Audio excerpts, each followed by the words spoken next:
Cześć, witam Was Energik w kolejnym odcinku To było grane i dzisiaj mam dla Was grę z serii strategicznych, których za dużo na kanale się nie pojawiało. Jest to Myth The Fallen Lords. Wydana w 1997 roku przez Eidos, a stworzona przez kultową firmę, która na pewno jest Wam znana, czyli Bungie, czyli ojców serii Halo. Słuchajcie, Myth był dosyć ciekawym tytułem w ówczesnym czasie. W 1997 roku, gdy powstała gra na rynku gier RTS, czyli Real Time Strategy, było naprawdę tłoczno. Mieliśmy Command Conquer, mieliśmy Warcrafta, mieliśmy polski tutaj odpowiednik Warcrafta, czyli Polanie. Oprócz tego były gry jak Total Annihilation, Crash Kill and Destroy, znany pod tytułem KKND. Tytuły na przykład jeszcze takie mniej znane, Dark Colony, na przykład świetna też gra Z od kultowego w latach 90. dewelopera Bitmap Brothers, który wydawał gry jeszcze na Amigę. Była też nahypowana gra Conquest Earth, która okazała się totalnym krapem. No, dużo tych gier, słuchajcie, na rynku RTS, w tym gatunku RTS-ów, bardzo dużo tych gier się pojawiło i było naprawdę tłoczno. I wszystkie te gry operowały właściwie tą samą zasadą, czy też tą samą techniką, która została wyniesiona od pierwszej takiej typowej gry strategii czasu rzeczywistego, czyli Dune 2.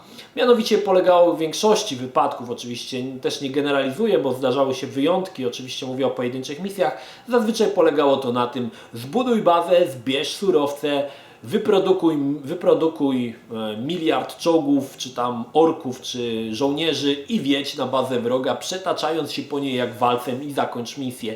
I w większości wypadków te wszystkie, słuchajcie, misje w grach RTS wyglądały właśnie w ten właśnie sposób. Czy to Command & Conquer, czy Warcraft. Oczywiście, tak jak mówię, zdarzały się misje, które oferowały coś innego, jak na przykład świetna misja z Tanią w Red Alert, czy tam w Command & Conquer. Także było tych misji takich różnych, które troszkę wyrywały się z tego schematu, było troszkę, ale one raczej stanowiły wyjątek od reguły.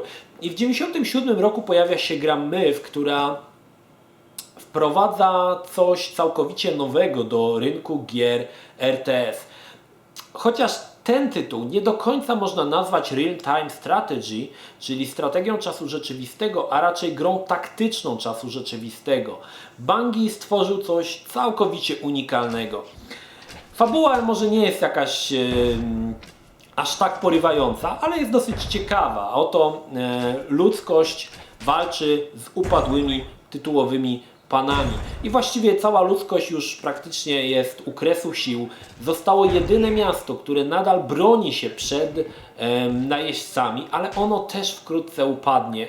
I cały ten klimat tej beznadziei walki z przeważającymi siłami wroga, takiego klimatu właśnie takiego, że w sumie beznadzieja jest cały czas walczyć z tymi, że powtórzyłem jeszcze raz to zdanie w sumie, takiego klimatu takiej obojętności na to, co się stanie dalej, doskonale został uchwycony właśnie w grze Myth.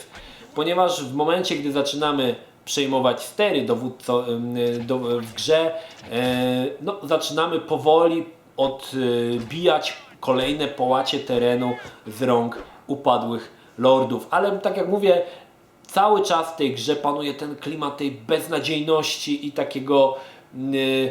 cały czas mamy wrażenie, że walczymy z przewyższającymi nasze siły wrogami. W każdym razie, tak jak mówię, Bungie podeszło do tematu troszkę inaczej. Nie mamy tutaj możliwości budowania bazy, nie mamy możliwości tworzenia jednostek. Jednostki dostajemy na samym starcie naszej misji i to jest wszystko, co mamy na wykonanie zadania. Czasami zdarzają się jakieś niewielkie posiłki, ale nie mamy zbierania surowców, nie mamy budowania bazy, mamy tylko i wyłącznie nasze jednostki przeciwko bardzo często przeważającym znacznie siłami wroga. Dlaczego zostało to nazwane taktyczną grą czasu rzeczywistego? Ponieważ tak jak w bitwach możemy ustawić na przykład formację naszych wojaków, która często przechyli szale już beznadziejnej sytuacji na naszą korzyść i pozwoli wygrać. Oprócz tego zostały zawarte inne ciekawe elementy. Ponieważ gra jest pierwszym tytułem strategii, no będę mówił strategii czasu rzeczywistego może, jest pierwszym tytułem strategii czasu rzeczywistego, gdzie wykorzystano trójwymiarowy teren. Kamerę możemy obracać, przybliżać, przesuwać. Tego nie było wcześniej. Wcześniej każda strategia czasu rzeczywistego była zbudowana z grafiki rastrowej bądź prerenderowanych jednostek, ale wszystko było w grafice rastrowej. Tutaj mamy trójwymiarowe środowisko wykorzystujące kartę 3DFX, ale postacie są zwykłymi sprite'ami. I muszę przyznać, że dzisiaj nawet gra się broni. Chociaż teren wygląda bardzo rozmazany, wiadomo, ówczesne czasy, no to były, wiecie, no pierwsze Voodoo miało chyba 4 mega RAMu, także też tutaj nie można było szaleć, ale wygląda to nadal świetnie i przede wszystkim gra broni się świetnym klimatem, ale trójwymiarowy teren pozwolił stworzyć pewne taktyczne niuanse, które nie były wcześniej dostępne w innych grach tego typu. Przykładowo, jeżeli ustawimy łuczników na górce, będą oni mogli strzelać dalej. Jeżeli krasnolud rzuci granatem pod górkę, granat się stoczy i może wybuchnąć pod nogami krasnoluda. Tego typu elementy są bardzo częste w MIF i według mnie świetnie one oddają jeszcze bardziej ten taktyczny klimat całości. I często jest tak, że mając naprawdę przed sobą ogromne siły wroga, dobrze ustawieni krasnoludzi na jakiejś górce, którzy miotają granatami, mogą roznieść całą wielką armię w przeciągu paru sekund. Ale oczywiście to cały czas trzeba mieć na uwadze. To jest też tytuł, w którym non-stop dbamy o to, aby dbamy o naszych wojaków, ponieważ Bungie oprócz tego zawarł niewielki motyw RPG. Otóż postacie, które zabiją tam określoną ilość wrogów, znaczy może inaczej, postacie zabijając wrogów zdobywają doświadczenie. Jeżeli w kolejnej misji będzie występowała ta postać, która była w poprzedniej, to jej to doświadczenie przechodzi, więc jeżeli krasnolud zabił, nie wiem, tam 20 zombiaków, to w kolejnej misji on już będzie miał wyższe doświadczenie. Także w pewnym momencie zabicie jednego z naszych wojaków, no po prostu boli, bo często ten wojak pracował na to doświadczenie przez parę misji. Autorzy też zadbali o to, żebyśmy przyzwyczajali się do swoich postaci i każda z postaci, każda z jednostek, która występuje w grze, ma swoje imię, nazwisko i taką mini historię. To było dosyć nowatorskie w tamtym czasie, ale dzięki temu bardziej przywiązujemy się do nich, tak? Widzimy, że te postacie zdobywają doświadczenie, znamy je z imienia, znamy jej wygląd, bo niektóre postacie różnią się wyglądem od siebie, także no, strata jakiejś takiej postaci zawsze boli. Samych misji jest sporo, jest chyba ich ponad 20. Jest to gra, muszę przyznać, na długie wieczory, ponieważ ona strasznie wciąga i jest trudna. W wielu ówczesnych czasopismach komputerowych bardzo często wadą tej gry była wymieniana trudność tej gry, bo faktycznie nawet na najłatwiejszym poziomie gra jest dosyć trudna.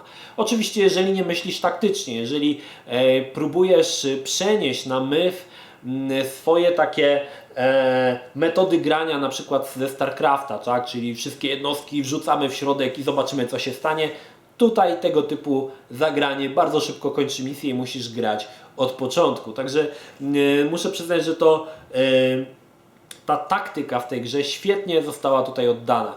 Co jeszcze mogę wspomnieć o nowatorskich rzeczach? Mianowicie, może to nie jest nowatorskie, ale też jest fajnym featurem, że na przykład granaty krasnoludów w trakcie deszczu mogą zamoknąć i nie wybuchnąć, bądź oczywiście możemy wrzucić do wody i one wtedy w ogóle nie wybuchną. Mało tego, została zawarta świetna fizyka. W momencie, kiedy wróg zostanie rozerwany granatem, rozpada się na części, jakieś krwawe miazgi, krew zostaje oczywiście na podłożu, ale te wszystkie elementy, które zostały oderwane, ręce, nogi, one reagują fizyką na przykład wrzucane granaty, więc wrzucając na poległy stos trupów celnie granacik, tworzymy fontannę tych wszystkich resztek, które wylatują w górę i to jest też dosyć nowatorskie i W tamtym czasie nie było to takie, fizyka w grach takich RTS raczej nie była stosowana z racji tego, że nie było trójwymiarowego środowiska, natomiast tutaj no to umożliwiło stworzenie czegoś takiego. Fajne jest też to, że w odróżnieniu też od innych gier RTS, na przykład jednostki łucznicze, nie zawsze trafiają do celu, co jest też było takim podejściem bardziej realistycznym, tak? Strzelając na przykład w jakiegoś wroga, łucznicy często nie trafiają do celu. Strzały padają obok, łamią się i one zostają do końca gry już na terenie. Natomiast im większe doświadczenie łuczników, tym lepiej oni strzelają, szybciej strzelają, ale też warto dodać, że ten element został tutaj też zawarty, że nie zawsze uda nam się trafić we wroga. I to jest też, dodaje tutaj troszkę taki element, dodaje troszkę taki posmak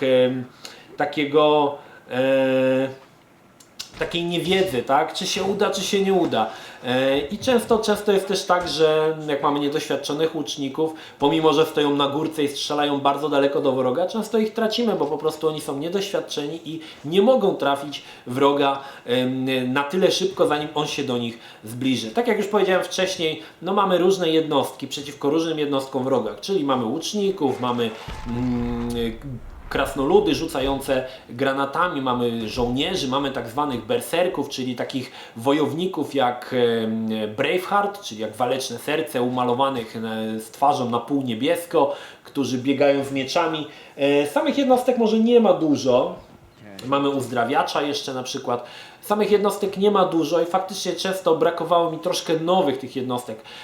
Ale to, co jest jeszcze fajne w tej grze, myślę, że poprzez to, że misje, to jest też dosyć było rzadko spotykane, misje są fabularnie uzasadnione. To nie jest tak jak na przykład nie wiem, w Command & Conquer, gdzie z misji na misję działo się coś innego. One nie były ze sobą powiązane fabularnie, natomiast tutaj każda misja jest powiązana ze sobą fabularnie i jedna misja wynika z drugiej. I to jest według mnie też bardzo fajne podejście. Autorzy też zadbali o to, żeby misje różniły się między sobą. To nie jest tak, że wpadamy na planszę i musimy wybić wszystkie siły wroga. No tutaj o to nie chodzi. Musimy przejść na przykład z jednego punktu do drugiego, utrzymać przez dłuższy czas na przykład jakiś przyczółek, gdzie atakują nas potężne siły wroga, mamy skromny zapas jednostek i musimy utrzymać przez pewien czas właśnie teren. Jest też fajna misja, chyba jedna z moich ulubionych, Five Champions, gdzie mamy 5 wymiataczy, którzy trafiają na mapę z bardzo dużą ilością wrogów i musimy tak sprytnie nimi zarządzać i tak sprytnie kierować, żeby wyszli z tego cało. Także misje są naprawdę ciekawe i chyba nie ma ani jednej misji, która by polegała wejdź, zabij wszystkich, wygrałeś. Raczej większość tych misji ma jakieś zadanie często taktyczne, tak? Przytrzymaj most, albo w pierwszej misji, czy tam w trzeciej spróbuj przyciągnąć wroga na most, czy tego typu rzeczy, gdzie tam będzie czekała na nich inne siły. No dużo takich elementów faktycznie tutaj się pojawiło i to odróżniało, bardzo, bardzo odróżniało od innych gier, takich typowych gier RTS. Muszę przyznać, że dzisiaj broni się świetnie. Nadal fabuła jest bardzo, może nie jest aż tak ciekawa, ale wciąga. Misje przede wszystkim wciągają, bo są jedne misje wynikają z drugich i to jest według mnie bardzo fajna rzecz. No i przede wszystkim czuć ten nacisk tej gry na taktykę, nie na bezmyślne rzucanie swoich jednostek przeciwko jednostkom wroga, ale na taktykę, czyli na kombinowanie i często właśnie przez to ta gra nie jest tak dla innych przystępna, że trzeba często pomyśleć taktycznie, stworzyć odpowiednią formację, ustawić tą formację gdzieś na przykład na wzgórzu bądź gdzieś na flankach, żeby móc wygrać bitwę, która na pierwszy rzut oka od razu wydaje się przegrana. Warto zwrócić uwagę, że wyszły jeszcze 2 części Myth. Druga część Soul Brighter, która już była całkowicie w 3D, o ile pamiętam, i jednostki też już były trójwymiarowe. I trzecia część, która pogrzebała całą serię, czyli Wolf Age, którą Bungie zlecił jakiejś firmie Mambo Jumbo, która tak sknociła sprawę, że od czasu trzeciej części Myth 4 już się nigdy nie pojawił. Także jednym tytułem pogrzebali całą markę. Ale pierwsza część nadal błyszczy, nadal zachwyca. Zobaczmy, co jest w środku. W środku niestety za dużo nie ma, bo mamy tylko płytę. Ciekawostką jest to, że płyta jest w fatboxie, nie jest w zwykłym pudełku CD. Postaram się ją tutaj wyjąć. W takim fatboxie, który był na 2 płyty. I faktycznie tu chyba jest miejsce nawet na drugą płytę. Nie wiem dlaczego. Czasami tak niektóre gry były wydawane. Gra jest na jednej płycie. Mamy tutaj jeszcze do tego manual w formie książeczki. Niestety manual jest czarno-biały i poza podstawowymi informacjami na temat sterowania dość niewielkie informacje na temat naszych jednostek. To się oczywiście musiało znaleźć. I to tyle. Nie ma żadnego wprowadzenia do akcji, a szkoda, bo myślę, że warto poznać ten świat MYF. Warto zwrócić też uwagę, jedna rzecz, która taka ciekawostka, ponieważ przed każdą misją jest czytany nam briefing i gość, który to czyta, ma strasznie podobny głos do Antonego Hopkinsa. To nie jest chyba Antony Hopkins, ale jego głos jest strasznie podobny. I to, co jeszcze grę odróżniało od innych tego typu tytułów, to to, że jedna z niewielu gier, które posiadają ręcznie rysowane cutscenki, czyli rysowane poklatkowo w formie filmu animowanego. Niestety tutaj mam pewne zastrzeżenie, bo do tego klimatu beznadziei, ciężkiego klimatu, takiego hard fantasy, nijak się mają takie radosne, kolorowe cutscenki, które może i są fajne, ale nie pasują do odbioru całości. Wolałbym, żeby albo ich w ogóle nie było, albo były jakieś takie naprawdę mroczne, a tak mamy tutaj mroczny klimat nagle przerywany filmikiem rodem z Disneya, który niszczy całą tą imersję i cały ten uszyty klimat przez tą grę, przez kolejne misje właśnie takimi kwiatkami w postaci właśnie tych rysunkowych filmów. No niestety to mi się do końca nie podobało, ale poza tym gra, wydaje mi się, że warto w nią zagrać. Oczywiście pytanie, czy grać. Jak najbardziej polecam Wam jeden z ciekawszych tytułów strategiczno-taktycznych. Wierzcie mi, że jest to zupełnie inne doznanie niż Warcrafty, Command & Conquer. Nie wiem, co tam teraz gracie w te RTS-y, już trochę wypadłem z rytmu tych RTS-ów, ale jest to zupełnie inne podejście do formuły, którą znacie i zobaczycie, jak można stworzyć coś ciekawego na bazie pomysłu, który był już w pewien sposób wyświechtany, ale jak zmienili całą tą esencję całej tej gry, żeby stworzyć coś całkowicie, słuchajcie, nowego. I tą właśnie grą jest Myth The Fallen Lords. Zdecydowanie polecam. Gra, tak jak mówiłem, wykorzystuje 3D-FX-a, jednakże jest patch, który możecie ściągnąć. Na dole podaję w opisie, który umożliwi Wam uruchomienie tej gry pod Windowsem 7. To tyle. Pozdrawiam Was, Energik, trzymajcie się, do następnego. Cześć. do do do do do do do do do do